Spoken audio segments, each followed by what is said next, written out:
Thank you very much. It's an honor to have King Abdullah with us. He's been a friend of mine for a long time, actually, long before even my first term. And we've had a great relationship. He's a great gentleman, a great leader, and does a fantastic job in his country. His son, we're lucky enough to have his handsome son with us today, so it's good to see you again. We've had some quick discussions just now, and we're going to have some longer discussions after this. And the relationship with Jordan has been very strong, has been with me, and it really has been with the country. But I think I've been closer than other presidents to Jordan and what Jordan represents. And it's an honor to have you and your son with us today. And if you'd like to say a few words, and thank you very much. Mr. President, thank you very much for having us, and so short after your inauguration, I think just as a testament to what you said is a special relationship between our two countries and the personal relationship of friendship and trust between the two of us. Mr. President, I truly believe that with all the challenges that we have in the Middle East, that I finally see somebody that can take us across the finish line to bring stability, peace, and prosperity to all of us in the region. And it is, I think, our collective responsibility in the Middle East to continue to work with you, to support you, to achieve those lofty goals. So I'm very delighted to be here, and as you said, sir, we've got some very interesting discussions ahead of us. Very good, very good. Thank you very much. Mr. President, many people in the region, especially Jordan, are worried about the annexation of the West Bank. Will you give His Majesty the King guarantee that you won't allow Israel to annex the West Bank? And how are you going to? I think that's going to work out very well. That's not really what we're talking about today. I think that's something that's going to work out automatically, and it's in good shape. And we discuss it, and other people have discussed it with us and with me. That's going to work out. West Bank is going to work out very well.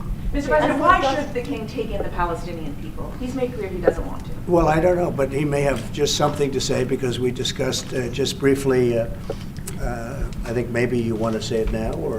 Well, Mr. President, I think we have to keep in mind that there is a plan from Egypt and the Arab countries. We're being invited by Mohammed bin Salman to discussions in Riyadh.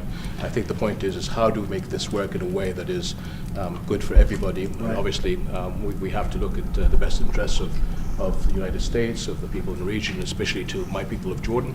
And we're going to have some interesting discussions today. I think one of the things that we can do right away is take 2,000 children that are either cancer children or in a very ill state to Jordan as quickly as possible, and then wait for, I think, the Egyptians to present their plan on how we can work with the president to work on Gaza challenges. So I want to tell you that, excuse me, wait, just please. I didn't know that, what you just said, 2,000 children with cancer or other problems, and that's really a beautiful gesture. That's really good, and we appreciate it. And we'll be working on the rest with Egypt. I think you're going to see some great progress. I think with Jordan, you're going to see some great progress. Three of us, and we'll have some others helping, and we're going to have some others at a very high level helping, and the whole thing will come. It's not a complex thing to do. And with the United States being in control of that piece of land, a fairly large piece of land, you're going to have stability in the Middle East for the first time. And the Palestinians, or the people that live now in Gaza, will be living beautifully in another location. They're going to be living safely. They're not going to be killed, murdered, and having to leave every 10 years, because I've been watching this for so many years. It's nothing but trouble. Everyone's being killed. They're being robbed. It's like living in hell. And they're going to end up having a great home, great families that don't have to get mugged and killed and beaten up and harassed by Hamas and everybody else. And I know we'll be able to work something. And what you just said about the 2,000 is fantastic. It's so beautiful. It's music to my ears. But we're going to be able to work something, and I know we'll be able to work something also with I believe, not 100%, but 99%. We're going to work out something with Egypt. But Mr. President, during your election campaign, Mr. President, how is the U.S. going to own Gaza? Your White House has made clear taxpayer dollars won't be used for this. So no, what money are you going to use to buy Gaza? We're not going to buy anything. We're going to have it, and we're going to keep it, and we're going to make sure that there's going to be peace and there's not going to be any problem, and nobody's going to question it. And we're going to run it very properly, and eventually we'll have economic development at a very large scale, maybe the largest scale on that site. And we'll have lots of good things built there, including hotels and office buildings and housing and other things. And we'll make that site into what it should be. And the people from Gaza who wouldn't be able to be there for years, because you're talking about just to get it and prepare it and to take care of all of the problems that currently it has, as you know, tunnels, and people are in those tunnels, and you have some good people and some bad people, and you may have hostages right now. You know, you have the hostages possibly there. They don't know where they are. And you know, I have a Saturday deadline, and I don't think they're going to make the deadline personally. I think they want to play tough guy, but we'll see how tough they are. But it's going to be a wonderful thing. It's going to be wonderful for the Middle East. I think it'll turn the Middle East. I think you're going to have peace in the Middle East. You're going to eventually have peace in the Middle East. Couldn't this deadline risk undermining the talks that you're having with the king today, and risk the kind of wider peace that you're trying to? Because we're not talking about a big situation. We're talking about something that can go very quickly.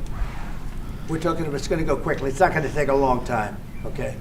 That's not going to take a long time. You know bullies? You know what a bully is, right? You know the bully, I've always, and I found it throughout my life, a bully is the weakest person. And they're bullies. Hamas is bullies. The weakest people are bullies. You know that, right? All right, go ahead. Mr. President, you were saying that Palestinians will live somewhere else safe. Where exactly do you want them to live? Well, it's not where I want them to live. It's going to be where we ultimately choose as a group. And I believe we'll have a parcel of land in Jordan. I believe we'll have a parcel of land in Egypt. We may have someplace else, but I think when we finish our talks, we'll have a place where they're going to live very happily and very safely. And, you know, don't forget, they only want to be on the Gaza Strip because they don't know anything else. They've never had an alternative. And they don't want to be on the Gaza Strip, but they have no choice. They have to be. And they're being killed there at levels that nobody's ever seen. No place in the world is as dangerous as the Gaza Strip.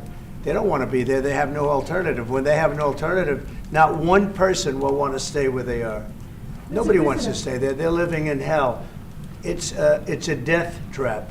Mr. President, how do you know that the Palestinians don't want to leave their land? Some people say this is ethnic cleansing. You won't be able to force them to leave their land. We're moving them to a beautiful location where they have new homes, where they can live safely, where they'll have doctors and medical and all of those things, and I think it's going to be great. Yeah, any questions? King Abdullah, what do you think about the U.S. taking over the Gaza Strip? Do you want to see the U.S. own the Gaza Strip? Well, I think, as I said earlier, the president is looking at Egypt coming to present their plan. As I said, we will be in Saudi Arabia to discuss how we can work with the president and with the United States. So I think let's wait until the Egyptians can come and present it to the president and not get ahead of ourselves. And is there a parcel of land, Jordan, that you're willing to have Palestinians? Well, I think what we said, I have to look at the best interests of my country. I think the president is very happy that we do this thing with 2,000 children as quickly as possible. And again, I believe that the president is looking forward to getting a group of us Arabs here to discuss the overall plan. And last question, the 2,000 children, are those from the Gaza Strip? Absolutely, from the Gaza Strip. Are you willing to change your mind, Mr. That's President? from the Gaza Strip, the 2,000. Are you willing to change your mind if you hear the Egyptian and the Arab plan end of the month? If they present you something different, are you open? I think we sort of have gone down the line. We know pretty much what is going to be presented.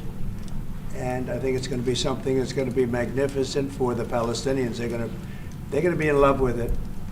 I did very well with real estate. I can tell you about real estate. They're going to be in love with it. But Mr. President, does it concern you that moving 2 million people from there? It's a very small number of people relative to other things that have taken place over the decades and centuries. It's a very small number of people.